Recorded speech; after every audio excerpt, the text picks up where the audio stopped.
एक दिन ऐसी घटना घटी जिससे उस बच्चे के जन्म की भविष्यवाणी सच साबित हो गई। राजा किसी काम से उसी रास्ते से जा रहे थे जहां पवन चक्की थी। तभी अचानक एक बड़ा तूफान आ गया जिससे राजा को पवन चक्की के पास रुकना पड़। राजा ने वहां एक सुंदर युवक को बैठे देखा। उन्होंने पवन चक्की के मालिक से पूछा, क्या यह तुम्हारा बेटा है? यह तो बहुत ही सुंदर है। पवन चक्की के मालिक ने जवाब दिया, यह मेरा ही बेटा है, क्योंकि हमने इसे पाल पोस कर बड़ा किया है। आज से करीब 14 साल पहले हमें यह बच्चा एक लकड़ी के संदूक में मिला था। यह सुनते ही राजा को पुरानी बातें याद आ गईं। वे हैरान रह गए कि जिस बच्चे को वे मरा हुआ समझ रहे थे वह अभी भी जिंदा है। राजा ने उसे खत्म करने की एक और चाल सोची। वे पवन चक्की के मालिक से बोले, क्या आप इस लड़के को मेरा एक काम करने की अनुमति देंगे? मैं इसे रानी के पास एक जरूरी पत्र भेजने के लिए देना चाहता हूँ। इस काम के बदले मैं इसे सोने के 2 सिक्के दूंगा। लड़के ने तुरंत हाँ कर दी और पवन चक्की का मालिक भी उसे भेजने के लिए तैयार हो गया। राजा ने जल्दी से अपनी रानी के नाम एक पत्र लिखा। जैसे ही यह लड़का तुम्हारे पास मेरा यह पत्र लेकर पहुंचे, तुम इसे मरवा देना और महल से दूर दफना देना। यह सब कुछ मेरे वापस आने से पहले हो जाना चाहिए। राजा ने पत्र को मोहरबंद किया और उसे उस लड़के को दे दिया। लड़का वह पत्र लेकर राजमहल की ओर चल पड़ा, लेकिन उसने पहले कभी इतनी दूर का सफर नहीं किया था, इसलिए वह रास्ता नहीं ढूंढ सका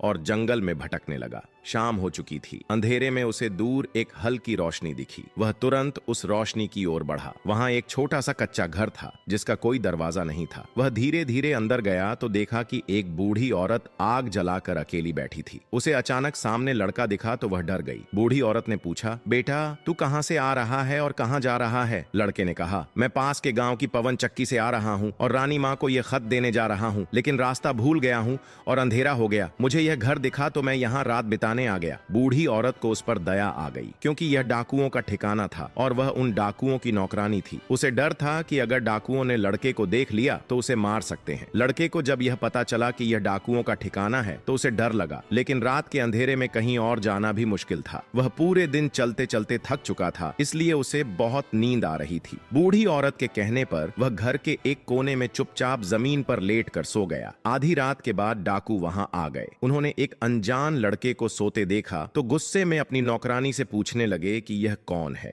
बूढ़ी औरत ने उन्हें सब कुछ बता दिया और वह चिट्ठी भी सरदार को दे दी जो लड़के के पास थी। राजा की मोहर देखकर डाकुओं को कुछ शक हुआ। सरदार ने सावधानी से चिट्ठी खोली और पढ़ी। उसे यह जानकर बहुत दुख हुआ कि राजा ने इस मासूम लड़के को मरवाने का आदेश दिया है। सरदार ने वह चिट्ठी फाड़ दी और उसकी जगह एक नई चिट्ठी लिखी। उसमें लिखा, जैसे ही यह लड़का राजमहल पहुंचे तुम राजकुमारी से इसका विवाह कर देना। यह काम मेरे वापस आने से पहले हो जाना चाहिए। इसके बाद डाकुओं ने वह चिट्ठी फिर से सील कर दी और लड़का बिना कुछ जाने गहरी नींद में सोता रहा। रात में जब लड़का गहरी नींद में सो रहा था तब डाकुओं ने वह नया खत उसके पास रख दिया और सुबह होने से पहले ही वहां से चले गए। सुबह हुई, लड़का नींद से जागा तो देखा कि बूढ़ी औरत पहले से जागी हुई थी। उसने लड़के को प्यार से बुलाया और कहा, बेटा पहले कुछ खा पी ले, फिर अपने सफर पर निकल जाना। लड़का बहुत भूखा था। उसने बूढ़ी औरत के दिए हुए खाने को खुशी खुशी खाया और फिर खत लेकर राजमहल की ओर चल पड़ा। कुछ समय बाद वह राजमहल पहुंचा। महल के पहरेदारों ने उसे अंदर जाने से रोका, लेकिन जब उसने बताया कि वह राजा का भेजा हुआ संदेश लाया है तो पहरेदारों ने उसे अंदर जाने दिया। रानी मां के सामने लड़का पहुंचा और उसने आदर के साथ वह खत उन्हें दे दिया। रानी ने जब खत खोला और पढ़ा तो वह बहुत हैरान रह गईं। उन्होंने सोचा, राजा ने यह कैसी आज्ञा दी है? एक अनजान लड़के से मेरी बेटी का विवाह करने को कह रहे हैं, लेकिन खत पर राजा की मुहर लगी हुई थी, इसलिए उन्हें यकीन हो गया कि यह धोखा नहीं हो सकता।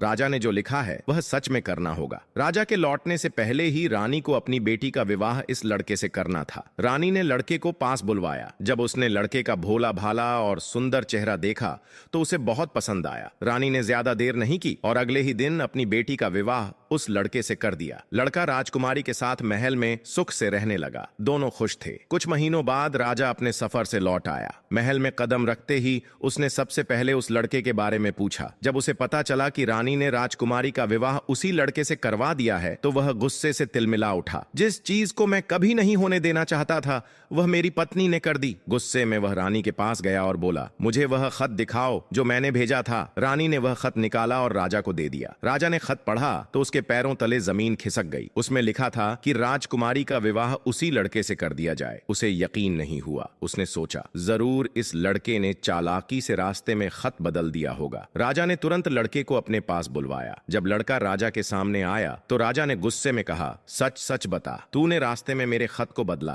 है ना? लड़का घबरा गया, लेकिन उसने सच बोला, हे महाराज, मैंने खत में कुछ भी बदलाव नहीं किया। मैं तो इसे वैसा ही लेकर आया था। हाँ, रास्ते में मैं जंगल में भटक गया था और एक पुराने घर में रात बिताई थी। राजा को लड़के की बात पर भरोसा नहीं हुआ। असल में राजा उसे पसंद ही नहीं करता था। वह नहीं चाहता था कि यह लड़का उसकी बेटी का पति बने और भविष्य में राज्य का राजा कहलाए। राजा ने कठोर स्वर में कहा, मेरी गैर हाजिरी में रानी ने मेरी बेटी की शादी तुझसे कर दी, लेकिन मैं इसे नहीं मानूंगा। अगर तू सच में मेरी बेटी का पति बनना चाहता है तो मुझे शैतान के 3 सोने के बाल ला कर दे। जब तक तू वह बाल नहीं लाएगा तब तक यह शादी अधूरी रहेगी। राजा जानता था कि शैतान के 3 सोने के बाल पाना नामुमकिन है। उसने सोचा कि इस काम में लड़का या तो मारा जाएगा या फिर कभी लौट कर नहीं आएगा। राजा की असंभव शर्त और लड़के की यात्रा